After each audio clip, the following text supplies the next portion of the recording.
नमस्कार बच्चों, स्वागत है आप सभी का Shri Shyam group of education के यूट्यूब चैनल पर। मैं विकास शर्मा आपको प्लस 2 की फिजिक्स करवा रहा हूँ और इसके अंदर हम लोग लास्ट चैप्टर पढ़ रहे थे फर्स्ट फिजिक्स का। और आज जो अपना टॉपिक है परिपथ के बारे में पढ़ते आ रहे थे। तो आज जो परिपथ आपके पास में है वो है आरसी परिपथ। ठीक है, पांचवा टॉपिक आपके पास में आता है इसमें आरसी परिपथ। पांचवा टॉपिक है आरसी परिपथ। यहाँ पर दो आपके पास में अवयव होते हैं, एक प्रतिरोध होता है और एक क्या होता है, संधारित्र होता है। एक आपके पास में प्रतिरोध है और एक क्या है, संधारित्र है। और इन दोनों को कौन से क्रम में जोड़ देते हैं, श्रेणी क्रम में जोड़ देते हैं। तो V equal V0 sine omega T, ये स्रोत की वोल्टेज है। यहाँ VR वोल्टेज आएगी और यहाँ जो वोल्टेज आएगी वो कौन सी आएगी, VC वोल्टेज आएगी। तो आप लोगों ने किसे जोड़ दिया है, आप लोगों ने एक स्रोत को जोड़ दिया है V equal V0 sine omega T को। अब देखिए आगे इसमें ये जो आपने वोल्टेज लगा रखी है V equal V0 sine omega T, इसकी वजह से क्या होगा, परिपथ जो है उसमें प्रवाहित होगी धारा V equal V0 sine omega T. इसकी वजह से परिपथ में क्या प्रवाहित होगी, धारा प्रवाहित होगी I equal I0 sine omega T.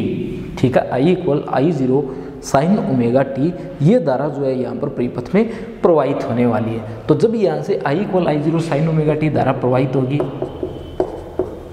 ये धारा जब आगे जाएगी तो इस धारा की वजह से यहाँ वोल्टेज VR और यहाँ वोल्टेज कितनी होगी, VC होगी। यानी इस धारा की वजह से आपके पास में जो परिपथ है उस परिपथ में प्रतिरोध के सिरों पर और संधारित्र के सिरों पर क्या उत्पन्न होगा, विभवांतर उत्पन्न होगा। यानी संधारित्र और प्रतिरोध के सिरों पर वोल्टता। तो सबसे पहले इसके अंदर अपने देखते हैं प्रतिरोध R के सिरों पर वोल्टेज। प्रतिरोध R के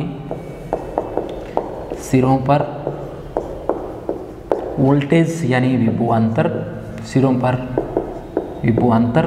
तो ये विभवांतर आपके पास में कितना आएगा, VR आएगा। कितना आएगा, यहाँ से VR आएगा और VR का मान आएगा V0R और साइन ओमेगा टी। ये आप लोग पहले भी पढ़ करके आए हो कि जो आपके पास में प्रतिरोध युक्त परिपथ होते हैं उसकी वजह से किसी भी प्रकार का कलांतर उत्पन्न नहीं होगा। और संधारित्र C के सिरों पर, C के सिरों पर विभवांतर, ये विभवांतर आपके पास में होगा VC और V0C sine omega T minus pi बटा 2। ठीक है, ये ऐसा आपको प्राप्त हो जाएगा। धारिता के रूप में आप लोगों ने इसे पहले जब आप लोग इसे पढ़ रहे थे तो जब आप लोगों ने शुद्ध संधारित्र युक्त परिपथ या शुद्ध धारिता युक्त परिपथ पढ़ा था तो उसमें आप लोगों ने देखा था, जब फेजर आरेख बनाया था तो वोल्टेज का जो आपने बनाया था उससे आगे था 90 डिग्री कोण करंट। 90 डिग्री करंट आगे होने का मतलब हो गया वोल्टेज जो है वो क्या है, करंट से 90 डिग्री पीछे है। तो VC किसके बराबर है, V0C sine omega T minus pi बटा 2 के बराबर है। अब देखिए R और C आप लोगों ने क्या कर रखे हैं, श्रेणी क्रम में जोड़ रखे हैं। और श्रेणी क्रम में जोड़ने की वजह से यहाँ आपके पास में जो धारा आएगी दोनों के अंदर कितनी आएगी, I धारा प्रवाहित होगी। यानी दोनों में कितनी धारा प्रवाहित होगी, I धारा प्रवाहित होगी। तो यहाँ भी I धारा प्रवाहित होगी और प्रतिरोध जो है उसके लिए वोल्टेज कितनी आएगी, VR आएगी प्रतिरोध के लिए। और I धारा ही प्रवाहित होगी किसके अंदर, जो आपके पास में संधारित्र है उसके अंदर। परंतु यहाँ फेज डिफरेंस अगर आप लोग देखोगे तो ये कितना है, माइनस पाई बटा 2 का है। किसके लिए, VC के लिए। तो I और VC के मध्य आप लोगों को फेज डिफरेंस देखने के लिए मिलेगा और वो कितना मिलेगा, तो वो मिलेगा माइनस का 90 डिग्री। यानी वोल्टेज जो है वो करंट से कितना डिग्री पीछे है, तो वो करंट से 90 डिग्री पीछे है। ठीक है, तो फेजर आरेख के रूप में अगर आप लोग बनाओ तब आपको करंट जो है उसे 90 डिग्री आगे दिखाना पड़ेगा वोल्टेज से, या वोल्टेज को 90 डिग्री पीछे दिखाना पड़ेगा करंट से। अब आइए देखते हैं इसके अंदर परिपथ में प्रत्यावर्ती धारा का शिखर मान और परिपथ की प्रतिबाधा। परिपथ में प्रत्यावर्ती धारा का शिखर मान और प्रतिबाधा। परिपथ में प्रत्यावर्ती धारा का शिखर मान और प्रतिबाधा को आप लोगों को क्या करना पड़ेगा, इसमें ज्ञात करना पड़ेगा। तो फिर से आपको घूर्णनशील सदिशों के द्वारा व्यक्त करना पड़ेगा। तो प्रतिबाधा और जो आपके पास में शिखर मान है धारा का, इसके लिए आपको सदिश आरेख बनाने पड़ेंगे।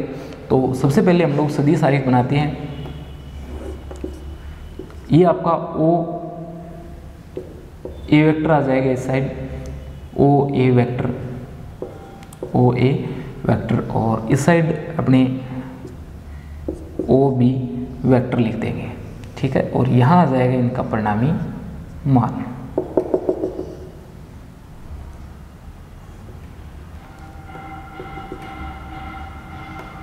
इस तरीके से,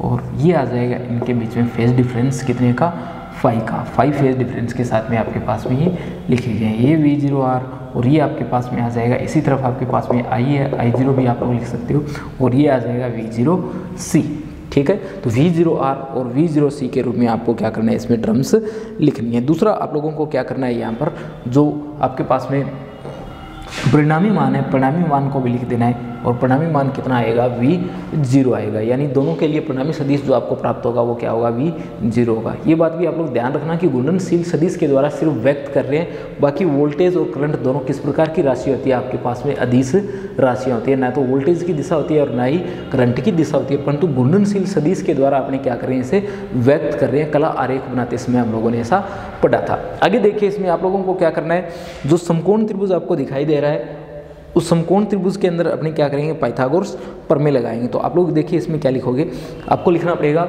ये जो समकोण त्रिभुज आपको दिखाई दे रहा है, अगर P से इसे लिख दें तो समकोण त्रिभुज ओ ए पी से, समकोण त्रिभुज ओ ए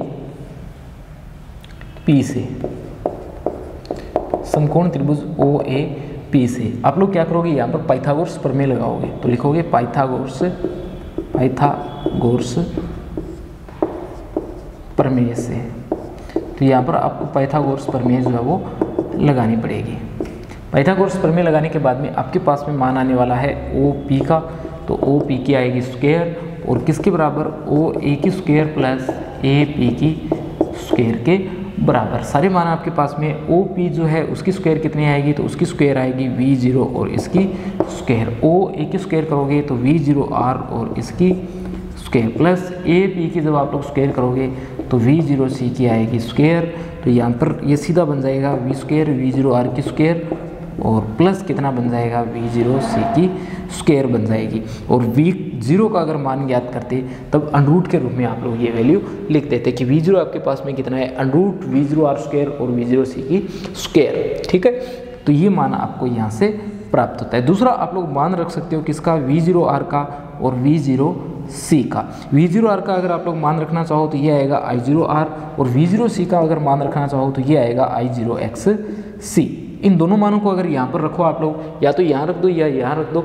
एक बार के लिए इस समीकरण में अगर लिखें तब देखिए V0R, ये V0 की स्क्वायर, तो V0 स्क्वायर अपनी जगह रहेगा, और आपको ये वाला मान रखना पड़ेगा यानी I0R की स्क्वायर। तो I0 की भी स्क्वायर और R की भी स्क्वायर, प्लस V0C की स्क्वायर करोगे तो I0 की भी स्क्वायर करनी पड़ेगी, और XC जो है इसकी भी क्या आ जाएगी, स्क्वायर आ जाएगी। तो I0 स्क्वायर XC स्क्वायर, और यहाँ I0 स्क्वायर और R स्क्वायर। कोई कॉमन आ रहा है तो उसे कॉमन लेंगे।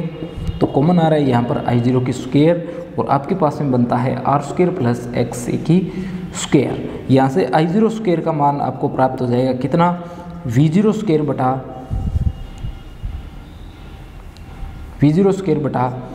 R स्क्वायर प्लस XC की स्क्वायर। ये मान आपको प्राप्त हो जाएगा। अगर अपने यहाँ से मान ज्ञात करें किसका, I0 का, तो I0 का मान देखिए कितना आएगा। सबसे ऊपर लिख देता हूँ इसे मैं, I0, तो ये यहाँ से हट जाएगा अंडरूट होने की वजह से V0, और नीचे बनेगा under root R square plus XC की स्क्वायर। ये मान प्राप्त होता है आपको I0 का।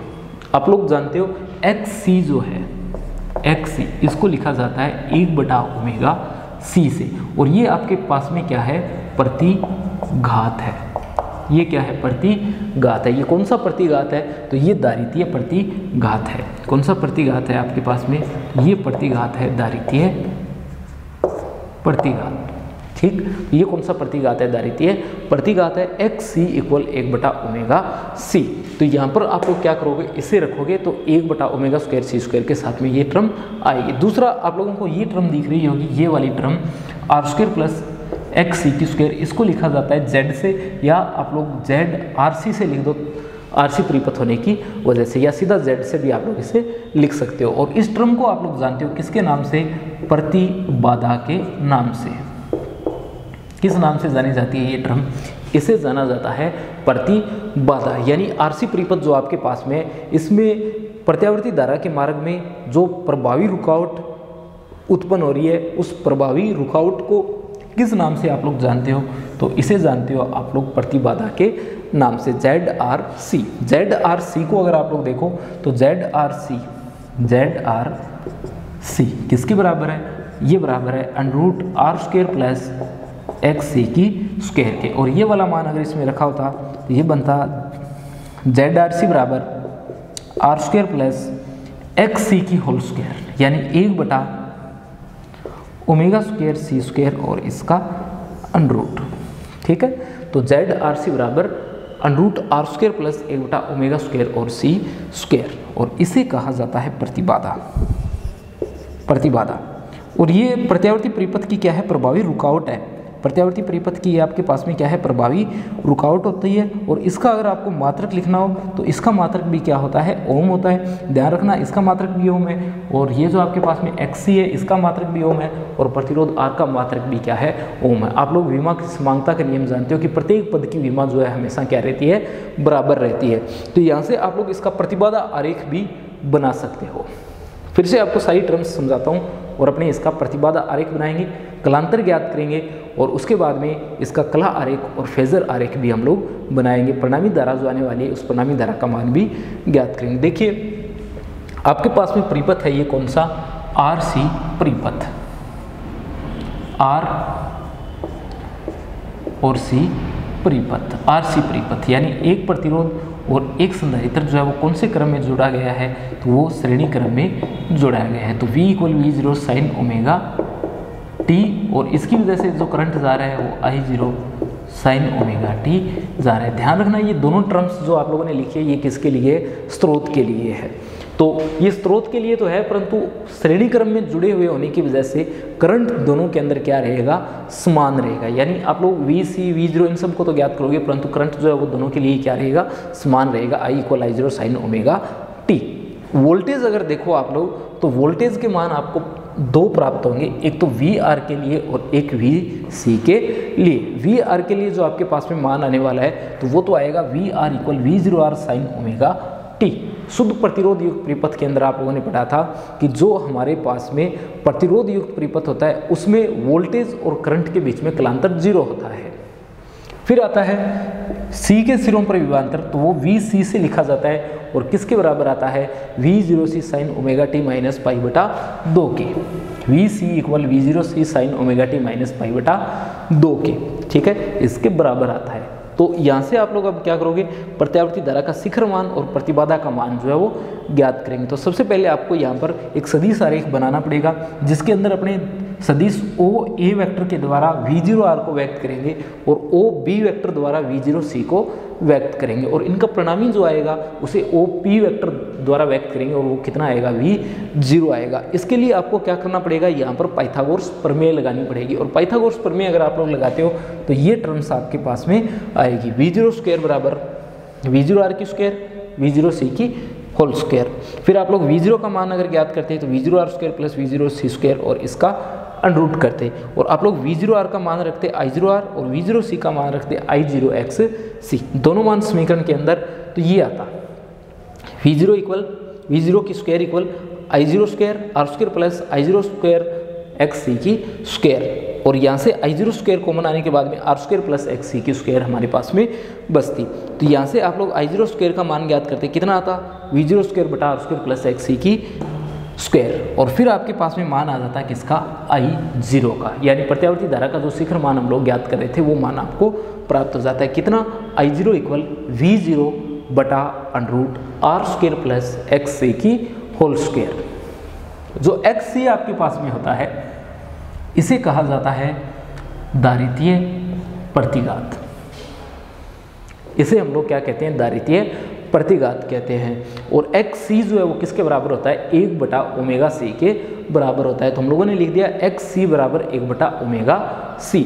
और अब आपने क्या किया, यहाँ पर आप लोगों ने लिख दिया कि ये जो आपके पास में मान आ रहा है इसे हम लोग बोलते हैं प्रतिबाधा ZRC। बिल्कुल उसी प्रकार से जैसे कल की जो अपनी क्लास थी, लास्ट क्लास, उसमें भी आप लोगों ने देखा था कि जो RL या LR परिपथ होता है उसमें भी आपके पास में प्रतिबाधा आती है, पर फर्क होता है ZRL। ठीक है, इससे भी फर्क नहीं पड़ेगा। यहाँ वाला जो मान है XC की जगह वहाँ क्या लिखा हुआ था, XL लिखा हुआ था, और XL बराबर होता है ओमेगा L के, और XC बराबर होता है 1 बटा ओमेगा C के। ठीक है, तो ये जो मान आपके पास में है इसे ZRC से लिखा जाता है, किसके बराबर, under root R square plus XC की होल स्क्वायर के बराबर। ठीक है, और ZRC को अगर लिखो तो अंडरूट आर स्क्वायर प्लस 1 बटा ओमेगा स्क्वायर C स्क्वायर आप लोग लिख सकते हो, और इसे आप लोग जानते हो ZRC को प्रतिबाधा के नाम से। ठीक, तो प्रतिबाधा के नाम से हम लोग इसे जानते हैं। अब देखिए, अगर आपको इसका प्रतिबाधा आरेख बनाना हो तो प्रतिबाधा आरेख किस प्रकार से आप लोग बना सकते हो।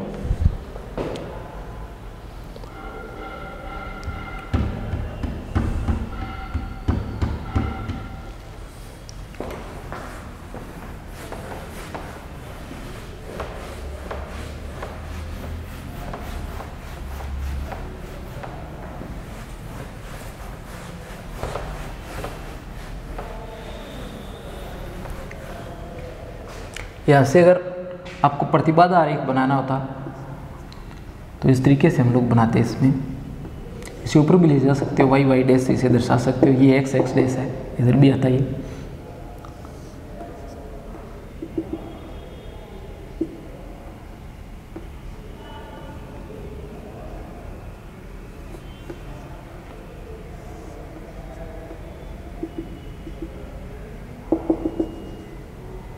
ठीक है, ये फाई और ये आपके पास में A, B और P, इसके अलावा ये O, ये R, ये XC यानी 1 बटा ओमेगा C, और ये जो मान है ये ZRC का मान है। और ZRC का मान यहाँ भी लिखा गया है, तो यहाँ नहीं लिख रहा हूँ मैं, आप लोग लिख सकते हो ZRC बराबर under root R square plus XC की होल स्क्वायर। तो ये किसका मान है आपके पास में, ZRC का मान है। तो ये हमें प्राप्त हो जाता है इसका प्रतिबाधा आरेख। देखिए आगे इसमें अब आता है वोल्टेज और करंट जो आपके पास में, उनके बीच में फेज डिफरेंस कितना है, कलांतर कितना है। तो नया टॉपिक देखो आगे, वोल्टता तथा धारा में कलांतर। आरसी परिपथ में नया टॉपिक है वोल्टता तथा धारा में कलांतर, यानी फेज डिफरेंस जो आपके पास में है वो फेज डिफरेंस अगर निकालना हो तो कितना निकालना हो। अगर इसमें एक्स एक्स के साथ ओपी जो कोण बना रहा है वो कितना हो, फाई है, और फाई कोण पहले से ही हम लोग लेकर के इसमें चल रहे हैं कि जो एक्स एक्स के साथ में ये कोण बन रहा है, अगर ये कोण कितना हो, फाई हो, तो फाई होने की वजह से आपके पास में जो मान आएगा वो क्या आएगा, तो देखिए इसमें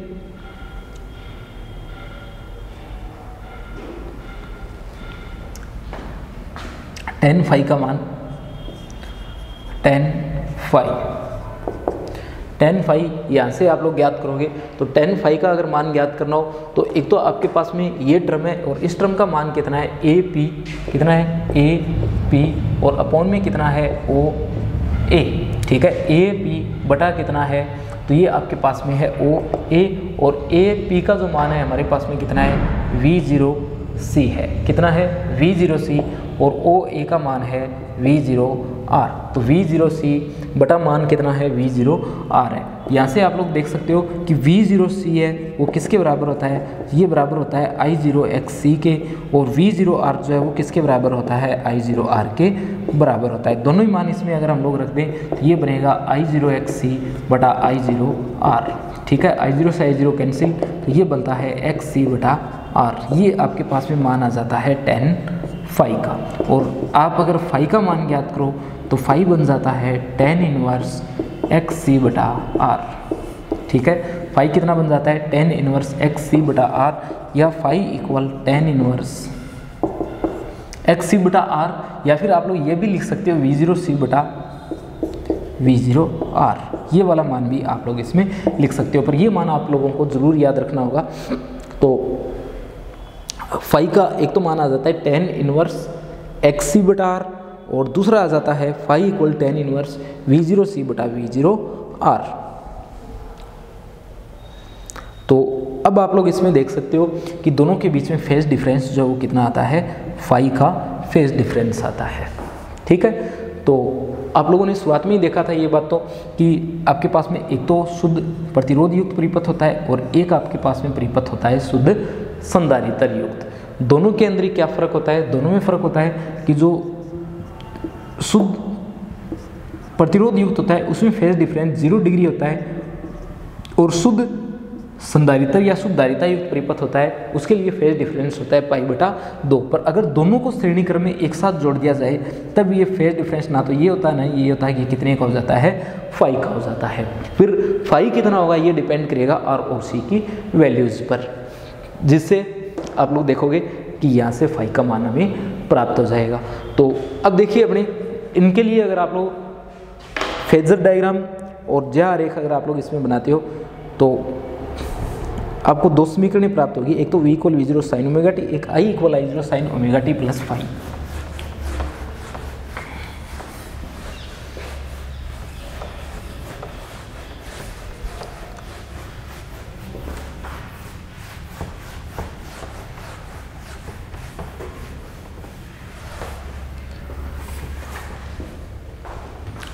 तो एक तो आपके पास में जो समीकरण आएगी वो आएगी I = I0 sin ωt, ये V = V0 sin ωt, V = V0 sin ωt, और एक आपको समीकरण प्राप्त होगी I = I0 sin ωt plus phi.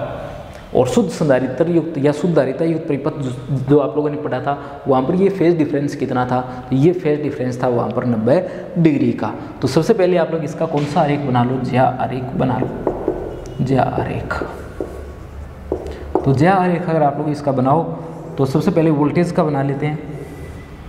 ये वोल्टेज का बन जाता है, शिखर मान है वोल्टेज का, ठीक है। और इस तरफ एक्स एक्स आपके पास में ये वाई और वाई डैश है, ये 2 पाई फेज, और ये आपके पास में पाई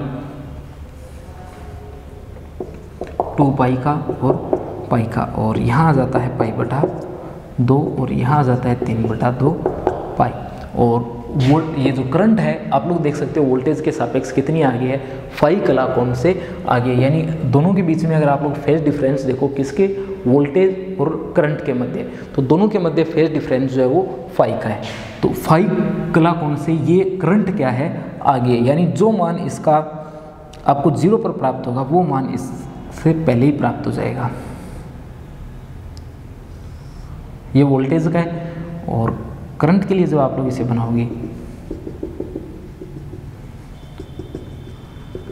तो ये मान आपको प्राप्त हो जाएगा, ठीक है। तो ये वाला मान जो है वो किसके लिए है, I0 के लिए, यानी पीछे से शुरू है। अगर यहाँ से आप लोग देखो ना तो यहाँ से शुरू है ये वाला ग्राफ इसका, और फेज डिफरेंस ये दोनों में कितना है, ये दोनों में फेज डिफरेंस, तो दोनों में फेज डिफरेंस है फाई का, ठीक है। तो ये आपके पास में ग्राफ है V = V0 sin ωt, और ये ग्राफ है I = I0 sin ωt plus phi का। V = V0 sin ωt, I = I0 sin ωt plus phi, ठीक है। अब देखिए आगे इसमें, अब हमारे पास में आता है इनका फेजर डायग्राम। जो इनका फेजर डायग्राम आएगा वो किस प्रकार से आप लोगों को प्राप्त होगा।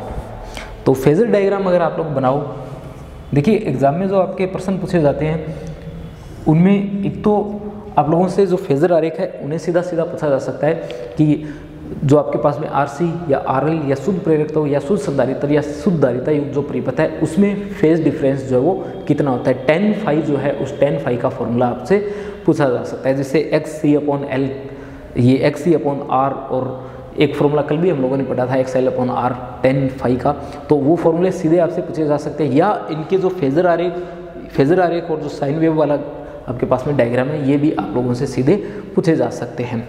तो अभी अपने क्या कर रहे हैं, अभी अपने इसका ज्या आरेख बनाने के बाद में कला आरेख बना रहे हैं, कला आरेख, या आप लोग जिसे फेजर आरेख बोलते हो, कला आरेख या फेजर आरेख।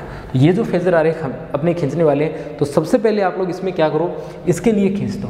ये आपके पास में क्या है, V = V0 sin omega t है, ये x है, और ये वाला क्या है, y x है। तो एक x है और एक हमारे पास में क्या है, y अक्ष है। सबसे पहले आप लोग क्या करो, V = V0 sin omega t के लिए ग्राफ खींच दो। तो ये आपके पास में आ जाता है V0, और V0 आने के बाद में ये जो आपके पास में एंगल है ये कितना है, ओमेगा टी का, ये एंगल कितना है, ओमेगा टी का एंगल है। अब आप लोग देखोगे यहाँ कि आपके पास में I कितना है, तो I = I0 sin omega T plus phi है। जब ये 90 डिग्री था तो आपने सीधा 90 डिग्री के साथ में बना दिया, और 0 डिग्री के साथ में था तो यहाँ बना दिया, और लास्ट जो अपनी क्लास थी उसमें 90 डिग्री पीछे था तो पीछे बना दिया। पर अभी कितना है, I = I0 sin omega T plus phi है, यानी ये क्या है, इससे फाई एंगल आगे है।